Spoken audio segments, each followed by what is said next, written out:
আসসালামু আলাইকুম প্রিয় শিক্ষার্থীবৃন্দ, আমি আপনাদের আরিফ স্যার।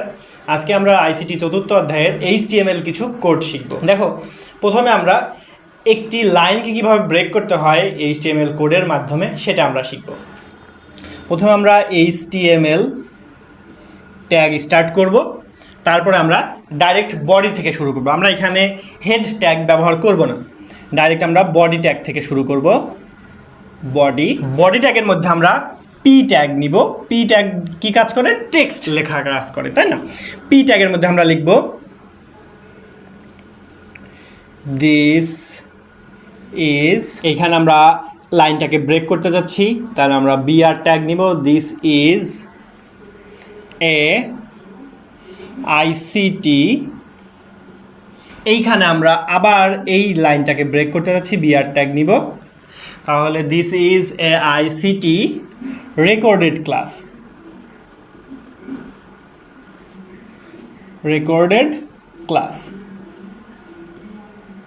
তাহলে এইখানে আমরা কি করব? পি ট্যাগটাকে ক্লোজ করে দিব। এইবার আমরা কি করব? বডি ট্যাগটাকে ক্লোজ করব। বডি ট্যাগ স্ল্যাশ দিয়ে দিলাম, বডি ট্যাগ ক্লোজ হয়ে গেল। এখন আমরা এইচটিএমএলটাকে ক্লোজ করে দিব। এইচটিএমএল ট্যাগটাকে ক্লোজ করে দিলাম, ঠিক আছে? এই যে আমরা এই প্রোগ্রামটা যদি এখন আমরা আউটপুট দেখতে চাই, এই প্রোগ্রামের আউটপুটটি কিন্তু এইভাবে আসবে। লেখাটা আসবে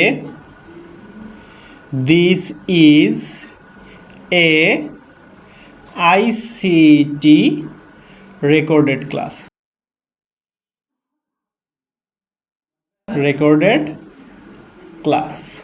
ঠিক আছে? এইভাবে আসবে। কেন এইভাবে আসবে? কারণ আমরা দিস ইজ এর পরে ব্রেক ট্যাগ ব্যবহার করেছি, আর ব্রেক ট্যাগ আমরা জানি এমটি ট্যাগ, এই জন্য এটার স্টার্টিং আছে, এটার এন্ডিং দিতে হয় না। তো এই জন্য ব্রেক ট্যাগ নিয়েছি। দিস ইজ লেখার পরে লাইনটা ব্রেক হয়ে নতুন লাইনে চলে আসবে। নতুন লাইনে চলে এসেছে এ আইসিটি আসার পরে আবার ব্রেক ট্যাগ ব্যবহার করেছে, তার মানে এ আইসিটির পরে যে লেখাটা আছে সেটা আবার পরের লাইনে চলে আসবে, নতুন লাইনে চলবে। এই যে নতুন লাইনে রেকর্ডেড ক্লাস চলে এসেছে।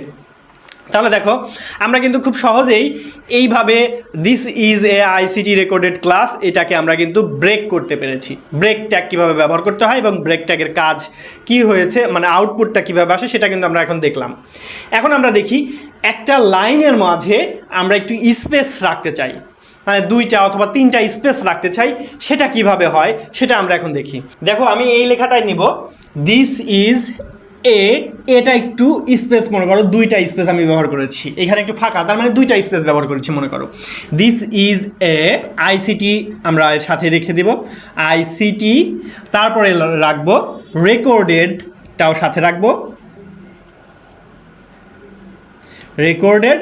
এইবার ক্লাসটা আমি 2টা বা 3টা স্পেস রেখে ক্লাস দিব, রেকর্ডেড ক্লাস। এটা দেখো, পি ট্যাগের মধ্যে শুরু করেছি, পি ট্যাগ শেষ করেছি, বডি ট্যাগ শেষ করেছি, এইচটিএমএল ট্যাগ শেষ করেছি। তার মানে দেখো, এখানে কিন্তু আমার আর কোনো কিছু করার প্রয়োজন হচ্ছে না, আর কিছু দরকার নেই। এখন আমি দেখব, আমরা যদি ওয়ার্ড ফাইলে লিখি, তাহলে দেখব আমরা এটা যদি সেভ করি, পরবর্তীতে যদি আবার সেটা ওপেন করি, এইভাবে কয়েকটি স্পেস, আমাদের এখানে 2টি স্পেস, এখানে 3টি স্পেস ব্যবহার করেছি, সেই স্পেস কিন্তু থেকে যাবে। তবে আমরা কি এখন এইচটিএমএল কোডে 2 বা তার বেশি স্পেস যদি আমরা ব্যবহার করি, সেটি আমাদের আউটপুটে আসবে কিনা সে সম্পর্কে আমরা জানি। আগে আউটপুটটি আমি এখানে লিখি, তারপরে তোমাদের বুঝিয়ে দিই এই আউটপুট কেন আসলো।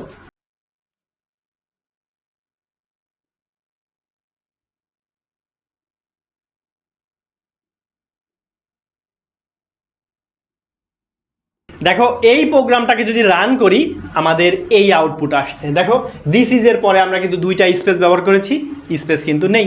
এ আইসিটি রেকর্ডেড, এর মাঝে আমরা স্পেস রাখিনি, একটা করে স্পেস রেখেছি, একটা স্পেসে এসেছে। কিন্তু রেকর্ডেডের পরে আমরা 3টা স্পেস ব্যবহার করেছিলাম, কিন্তু এখানে কোনো স্পেস আসেনি, একটা স্পেসই এসেছে। তার মানে দেখো, আমরা যদি এইভাবে এমএস ওয়ার্ডের মতো যদি আমরা লিখি স্পেসটা, সেই স্পেসটা কিন্তু আউটপুটে কাজ করবে না। এটা আমাদের মাথায় রাখতে হবে। এইচটিএমএল কোডে তুমি যদি 2 বা 3 যতগুলো স্পেসই ব্যবহার করো না কেন, তোমার সেখানে আউটপুটে একটি মাত্র স্পেস সে গ্রহণ করবে, বাকি স্পেসগুলো সে আর শো করবে না। কেন করবে না?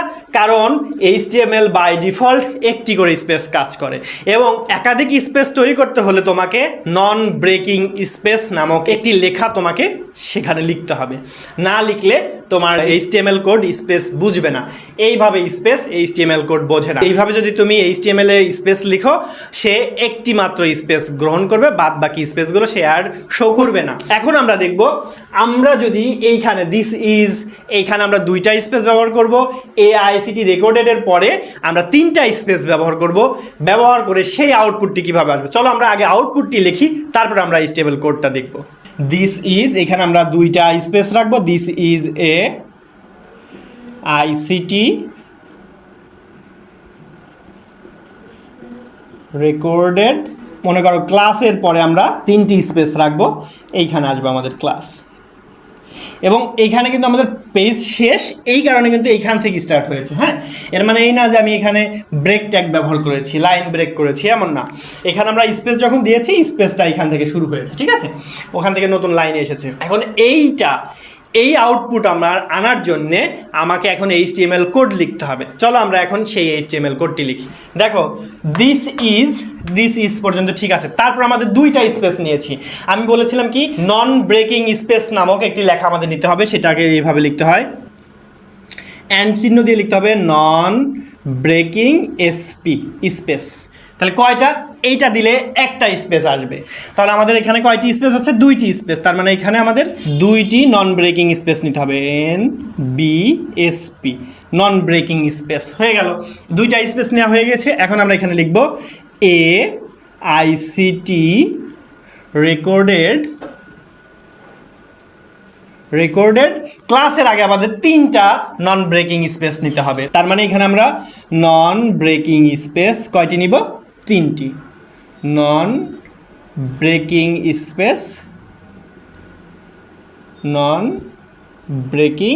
স্পেস। এবং প্রত্যেকটার ক্ষেত্রে খেয়াল করে দেখো, নন ব্রেকিং স্পেসের পরে কিন্তু আমাদের সেমিকোলন দিতে হচ্ছে, ঠিক আছে। তারপরে এখানে আমরা লিখে দিব ক্লাস। এবার ফুল স্টপ, এখানে পি ট্যাগ শেষ, বডি ট্যাগ শেষ, HTML ট্যাগ শেষ। তার মানে দেখো, আমরা কিন্তু এইভাবে যদি স্পেস রাখতে চাই, তাহলে কিন্তু আমাদের শুধু MS ওয়ার্ডে যেভাবে স্পেস কিবোর্ডে চাপ দিয়েছে আর স্পেস হয়েছে, এইখানে কিন্তু HTML কোডে কিন্তু সেইভাবে স্পেস কাজ করে না। তার মানে আমাদের কি করতে হবে? স্পেস আনার জন্যে নন ব্রেকিং স্পেস নামক একটি লেখা লিখতে হবে, এবং তার আগে একটি অ্যান্ড চিহ্ন দিতে হবে, এবং লাস্টে সেমিকোলন দিতে হবে। তো এইভাবে আমাদের যে কয়টি স্পেস প্রয়োজন হবে, 4টি, 5টি, 10টি, যে কয়টি স্পেস প্রয়োজন হবে, সেই কয়টি নন ব্রেকিং স্পেস আমাদেরকে ব্যবহার করতে হবে। এই HTML কোডে নন ব্রেকিং স্পেস যদি তুমি ব্যবহার না করো, তাহলে কিন্তু স্পেস কাজ করবে না। তো আমরা মোটামুটি একটি আউটপুটে স্পেস কিভাবে আনতে হয়, একাধিক স্পেস কিভাবে আনতে হয়, সেটা কিন্তু আমরা দেখেছি। এখন আমরা দেখব একটি টেক্সট কিভাবে অ্যালাইন করতে হয়, লেফট অ্যালাইন, রাইট অ্যালাইন। এই অ্যালাইন অ্যাট্রিবিউট আমরা কিভাবে ব্যবহার করব, সেটা আমরা এখন একটু দেখব। দেখো, এখানে আমরা একটি আউটপুট আগে লিখে নিই, আউটপুট লিখে নিব, সেটা অনুযায়ী আমরা HTML কোড লিখব। দেখো, এখানে আমরা লিখব দিস ইজ লেফট অ্যালাইন্ড, তারপরে এইখানে লিখব দিস ইজ সেন্টার অ্যালাইন্ড, আর এইখানে আমরা এটা লিখব দিস ইজ রাইট অ্যালাইন্ড। তো দেখো, আমরা এই ধরনের 3টি অ্যালাইন আমরা ব্যবহার করব, এবং এটা হবে দিস ইজ লেফট অ্যালাইন, মানে লেফটের অ্যালাইন থাকতে হবে। দিস ইজ সেন্টার অ্যালাইন, এটা মাঝখান থেকে শুরু হবে। দিস ইজ রাইট অ্যালাইন, এটা রাইট থেকে শুরু হবে, ঠিক আছে, লেখাটা রাইট থেকে শুরু হবে। এখন আমরা এই ধরনের একটি HTML কোড লিখব, যেটার আউটপুট এইভাবে আসবে। তো চলো আমরা প্রথমে HTML এবং বডি, এটা আমরা ট্যাগ শুরু করে নিয়েছি। এখান থেকে আমরা পি ট্যাগ নিব। আমরা জানি অ্যালাইন কিন্তু অ্যাট্রিবিউট কোথায় থাকে? ট্যাগের মধ্যে থাকে। তার মানে পি ট্যাগের মধ্যে আমরা অ্যালাইন নামক ALIGN অ্যালাইন নামক অ্যাট্রিবিউট নিব এবং অ্যাট্রিবিউট কিন্তু ব্যবহার করার জন্য অ্যাট্রিবিউটের পরে সমান চিহ্ন হয় এবং অ্যাট্রিবিউটের ভ্যালু দিতে হয় ডাবল কোটেশনের মধ্যে। তাহলে ডাবল কোটেশনের মধ্যে ভ্যালু দিয়ে দিব কি, আমরা প্রথমটা যেহেতু লিখব তার মানে এখানে লিখব ভ্যালু দিয়ে দেব লেফট, ভ্যালু দিয়ে দিব লেফট, অ্যালাইনের কাজ শেষ। এখন আমরা কি টেক্সট আছে সেই টেক্সটটা লিখে দেবো। লেখা আছে কি, this is left aligned, this is left aligned. ঠিক আছে, এখন আমাদের এখানে পি ট্যাগ শেষ, তার মানে এইখানে এই লেখাটা লেফট থেকে শুরু হবে। এখন আমাদের দ্বিতীয় নাম্বার পি ট্যাগের মধ্যে আমরা দিব অ্যালাইন অ্যাট্রিবিউট দিব, ভ্যালু দিয়ে দিব সেন্টার এবং লিখব this is centre align, centre aligned. এইবার আমরা পি ট্যাগটাকে ক্লোজ করে দিব। এবার আমরা পি ট্যাগের মধ্যে অ্যালাইন অ্যাট্রিবিউট দিব রাইট, এখানে আমরা লিখব this is right aligned, aligned P tag close, body tag close, HTML tag close. ঠিক আছে, আচ্ছা দেখো এখানে রাইট লেফট এগুলো বড় হাতের দিচ্ছি, বড় হাতের ছোট হাতের এটা কিন্তু কোনো বিষয় না, তুমি চাইলে সবগুলো বড় হাতে দিতে পারো, চাইলে সবগুলো ছোট হাতে দিতে পারো। তবে আমাদের যেহেতু সবগুলো ছোট হাতের লিখেছি, আমাদের ইয়েগুলো সবগুলো আমরা তাহলে ছোট হাতেরই দিয়ে দিই, ছোট হাতের দিয়ে দিলাম। ঠিক আছে, দেখো আসলে আমরা কিন্তু জানি যে HTML কোড কিন্তু কেস সেন্সিটিভ না, তার মানে কি ছোট হাতের বড় হাতের আপার কেস লোয়ার কেস এগুলো কিন্তু HTML এ কোনো ফ্যাক্ট করে না। তবে এটা দেখার সৌন্দর্যের কারণে আমরা সবগুলোতে ছোট হাতেরই ব্যবহার করব। তো এই কোডটা যদি এখন আমরা রান করি তাহলে কিন্তু আমরা এই আউটপুটটি পেয়ে যাব।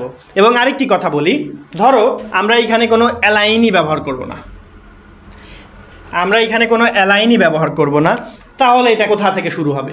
এটি তখন লেফট থেকেই শুরু হবে, কারণ আমাদের HTML কোডে বাই ডিফল্ট অ্যালাইনকে লেফট থেকে শুরু করা হয়, এটা বাই ডিফল্ট দেয়াই থাকে। তার মানে আমরা যদি কোথাও যদি অ্যালাইন যদি আমাদের লেফট থেকে শুরু করতে হয়, তাহলে সেখানে আমাদের অ্যালাইন যদি আমরা নাও দিই, অ্যালাইন অ্যাট্রিবিউট যদি ব্যবহার নাও করি, তাও কিন্তু আমাদের এই লেখাটা লেফট থেকেই শুরু হবে। কিন্তু আমাদের যদি কোথাও থাকে সেন্টার অথবা রাইট, সেখানে কিন্তু আমাদের অ্যালাইন অ্যাট্রিবিউট ব্যবহার করতেই হবে। আর যদি ব্যবহার না করি তাহলে কিন্তু আমাদের আউটপুট সেন্টার অথবা রাইট থেকে কিন্তু আসবে না। তো সেক্ষেত্রে আমাদের কোডটি কিন্তু ভুল হয়ে যাবে। এই জন্যে আমরা সবসময় মাথা ঠান্ডা রেখে কোডগুলো করার চেষ্টা করব এবং যেগুলো HTML এ বাই ডিফল্ট থাকে সেইগুলো কোডে না লিখলেও হচ্ছে। তো এই জন্যে আমাদের কিন্তু জানতে হবে HTML কোডে বাই ডিফল্ট কী কী থাকে, সেগুলো যদি না জানি তাহলে তো সেগুলো ব্যবহার করতে পারবো না। আর যদি ব্যবহার নাও জানি তারপরেও যদি আমরা এখানে পি ট্যাগের মধ্যে যেমন আমরা লিখেছিলাম অ্যালাইন লেফট, তাতেও কিন্তু আমাদের লেফট অ্যালাইনেই কিন্তু মান আসছিল। তো যেহেতু এগুলো আমাদের ডিফল্ট আকারে থাকে, এগুলো ব্যবহার না করলেও হবে, তবে ব্যবহার করলে যে ভুল হবে তা কিন্তু না, আবার ব্যবহার না করলেও যে ভুল হবে তাও কিন্তু না। এই জন্যে চেষ্টা করবে অ্যালাইন ব্যবহার করার জন্যে, কারণ সবসময় তো আর মনে থাকে না যে এটা বাই ডিফল্ট আকারে আছে কি নেই। এই জন্য এইগুলো ব্যবহার করে দিবে, ব্যবহার করলে ভালো, না করলে ক্ষতি নেই, তবে বুঝে করতে হবে কোথায় ব্যবহার করব কোথায় করব না। হ্যাঁ, তো আমাদের দেখো অ্যালাইন অ্যাট্রিবিউট কীভাবে ব্যবহার করতে হয় এবং তার আউটপুট কীভাবে আসে সেগুলো কিন্তু আমরা শিখে ফেলেছি। এখন আমরা দেখব ওয়েব পেজে আনুভূমিক একটি রেখা কিভাবে নিতে হয় সেটি দেখব। দেখো আমি এখানে একটি আউটপুট নিয়েছি, সেখানে লেখা আছে this is ICT class instructor Arif Molla, তারপরে কিন্তু এরকম একটা আনুভূমিক বরাবর একটা লাইন টানা আছে। ঠিক আছে, আচ্ছা এই লাইনটা আমি এখানেও একটি দিয়ে দিই, এখানেও মনে করো এরকম আনুভূমিক বরাবর লাইন আছে। তো এই লাইনটা কিভাবে আনবো? আমরা কিন্তু জানি আন্ডারলাইনের জন্য যদি আমরা ইউ ট্যাগ ব্যবহার করি তাহলে কিন্তু আমাদের দিস ইজ ICT ক্লাস এই পর্যন্ত এসে আন্ডারলাইন শেষ হয়ে যাবে, কিন্তু এই আনুভূমিক বরাবর এই রেখাটা কিন্তু আসবে না। তো এই রেখাটা কিভাবে আনতে হয় সেটা আমরা এখন দেখব। দেখো পি ট্যাগ আমাদের এখানে তো কোনো অ্যালাইন নেই, তার মানে পি ট্যাগের মধ্যে আমরা যে লেখাটা আছে সেই লেখাটা লিখব, this is ICT class. ICT class, এখানে আমরা পি ট্যাগটাকে ক্লোজ করব। পি ট্যাগটাকে ক্লোজ করার পরে আমরা এখানে HR ট্যাগটা আমরা ইউজ করব। এই HR ট্যাগ এটি একটি এমটি ট্যাগ। এই ট্যাগটা যদি আমরা ব্যবহার করি তাহলে এইভাবে আনুভূমিক বরাবর ওই পেজে একটি আন্ডারলাইন হয়ে যাবে এবং সেটি কোথায় হবে, এই দিস ইজ আইসিটি ক্লাস এটার পরে হবে এবং এটা কিন্তু আমাদের পি ট্যাগের পরে লিখতে হবে, মানে পি ট্যাগ ক্লোজ করার পরে কিন্তু আমাদের লিখতে হবে। তার মানে আমাদের প্রথম আন্ডারলাইন কিন্তু হয়ে গেল। এখন দ্বিতীয় নাম্বার আন্ডারলাইন লেখার জন্য আমরা পি ট্যাগের মধ্যে লিখব ইনস্ট্রাক্টর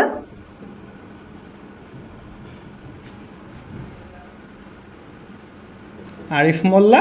এখানে আমরা পি ট্যাগটাকে ক্লোজ করব, তারপরে কিন্তু আবার আমরা HR ট্যাগটাকে নিতে হবে।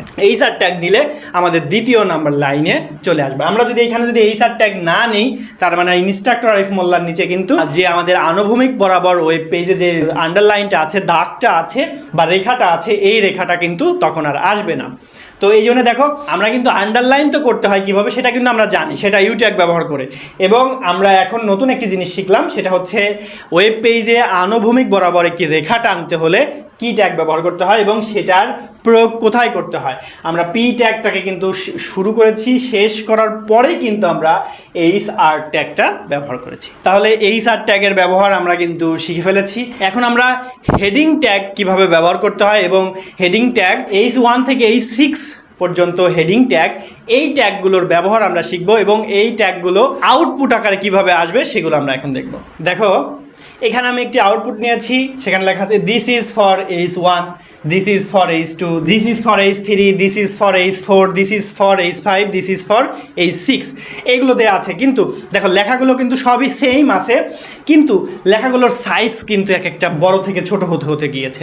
তার মানে একটা জিনিস কিন্তু আমরা ক্লিয়ার হয়েছি, H1 আমরা হেডিং 1 যদি ব্যবহার করি সেই লেখাটা হবে সব থেকে বড়, তারপরে H2 যদি ব্যবহার করি তাহলে সেটা হবে H1 থেকে ছোট, H3 যদি ব্যবহার করি সেটা হবে H2 থেকে ছোট, H4 যদি ব্যবহার করি সেটা হবে H3 থেকে ছোট, H5 যদি ব্যবহার করি সেটা হবে H4 থেকে ছোট, H6 যদি ব্যবহার করি সেটা হবে সব থেকে ছোট। তার মানে H1, H2, H3, H4, H5, H6 এই যে হেডিং 6টি আছে, 6টি হেডিং ব্যবহার করলে কোন হেডিং কত বড় হবে, কোন হেডিংটা সব থেকে বড়, কোন হেডিংটা তার থেকে ছোট, কোন হেডিংটা সব থেকে ছোট, সেটা কিন্তু আমরা এই আউটপুটের মাধ্যমে দেখতে পাচ্ছি। এখন আমরা এই ধরনের আউটপুট আনার জন্য আমরা এখন HTML কোড লিখব। তাহলে চলো প্রথমে আমরা এখানে কি করব, H1 এর মধ্যে আমরা লিখব this is for H1। এইখানে আমাদের H1 ট্যাগ ক্লোজ হয়ে গেল, লেখাটা অটোমেটিক এখানে বড় হয়ে যাবে। এখন আমরা H2 ট্যাগ ব্যবহার করব। এখানেও আমরা লিখব this is for H2। এখানে আমরা H2 ট্যাগ ক্লোজ করলাম। এখন দেখো আমরা এখানে H3 ট্যাগ ব্যবহার করব। এখানে লিখব দিস ইজ ফর H3। তো এখানে আমাদের H3 ট্যাগ ক্লোজ করব।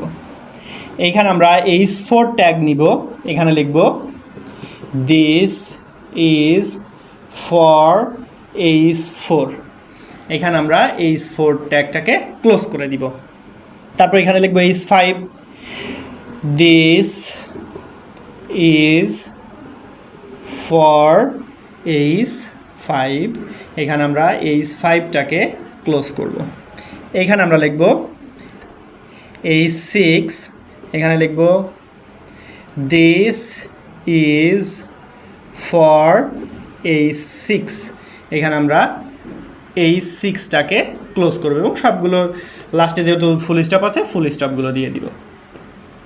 ঠিক আছে, দেখো একটা জিনিস কি খেয়াল করেছো, আমরা কিন্তু এইখানে H1 শুরু করেছি, H1 শেষ করেছি, H2, H3, H4, H5, H6 শুরু করেছি, শেষ করেছি এবং যারটা সেখানে শেষ করেছি। আমি যদি এখানে H2 ধরে H1 যদি এখানে শেষ করি তাহলে কিন্তু আমাদের এটা কাজ করবে না। ঠিক আছে, এই জন্যে আমরা H1 ধরলে H1 শেষ করবো, H2 ধরলে H2 শেষ করবো। এবং আরেকটি জিনিস দেখো, এইখানে যে আমরা this is for H1, this is for H2, this is for H3 এভাবে 6 পর্যন্ত যে লিখেছি, এই সবগুলো লেখা কিন্তু সেম সাইজের, আমি কিন্তু কোথাও বড় লিখিনি, কোথাও বোল্ড করিনি, কোথাও ছোট করিনি, এইভাবে কিন্তু কিছু করিনি। এইখানে আমি জাস্ট H1, H2, H3-র মধ্যে এইখানে কাজ হবে। H1 এর কারণে দিস ইজ ফর H1 লেখাটা সব থেকে বড় হয়ে যাচ্ছে, H6 এই হেডার 6 এর কারণে দিস ইজ ফর H6 এই লেখাটা সব থেকে ছোট হয়ে যাচ্ছে। আমাদের কিন্তু এই ভ্যালুতে কিন্তু কোনো পরিবর্তন করতে হচ্ছে না, মানে এইখানে আমরা মান বসিয়েছি দিস ইজ ফর H1, এইখানে কিন্তু আমাদের কোনো পরিবর্তনের প্রয়োজন হচ্ছে না। জাস্ট আমাদের H1, H2, H3, H4, H5, H6 এইগুলোর কারণে লেখাগুলো অটোমেটিক আমাদের পরিবর্তন হয়ে যাচ্ছে। এইখানে এইগুলো লিখেছি। এখন এইখানে আমরা বডি ট্যাগটাকে ক্লোজ করে দিব, আর এইখানে HTML ট্যাগটাকে ক্লোজ করে দিব। এই কোডটা এখন যদি রান করি, এই আউটপুট চলে আসবে। তার মানে বিষয়টা কি বুঝেছো? বিষয়টা হচ্ছে আমরা হেডার ট্যাগ কোথায় ব্যবহার করব এবং কোন হেডার ট্যাগ কার থেকে বড় হবে সেটা কিন্তু আমরা এখানে জেনেছি। ম্যাক্সিমাম পরীক্ষাতে তোমাকে MCQতে এইভাবে আসতে পারে যে কোনটি সঠিক, সেইভাবে এইভাবে 1 নম্বরে আসতে পারে H1 বড়, H2, H3, H4, H5, H6 এইভাবে একটা থাকতে পারে, এইভাবে থাকতে পারে H1, H2, H3, H4, H5, H6 এভাবে থাকতে পারে।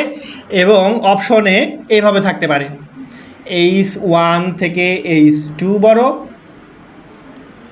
এবং H2 থেকে H3 ছোট, এইভাবে যে কোনো কিছু থাকতে পারে। তো এইভাবে সিরিয়ালি এইভাবে থাকতে পারে, থেকে বলতে পারে কোনটি সঠিক। এই কনসেপ্টটা ক্লিয়ার না থাকে তাহলে কিন্তু আমরা দ্বিধায় পড়ে যাব আসলে কোনটি সঠিক। আমাদের যেহেতু এই কনসেপ্টটা ক্লিয়ার আছে, তখন আমরা জানি H1, H2, H3, H4, H5, H6 সবগুলো থেকে H1 বড়, H2 থেকে H2 বড়, H3 থেকে H3 বড়, H4 থেকে H4 বড়, H5 থেকে H5 বড়, H6 থেকে। এই সিকোয়েন্সটা হবে আমাদের সঠিক উত্তর, তাই না?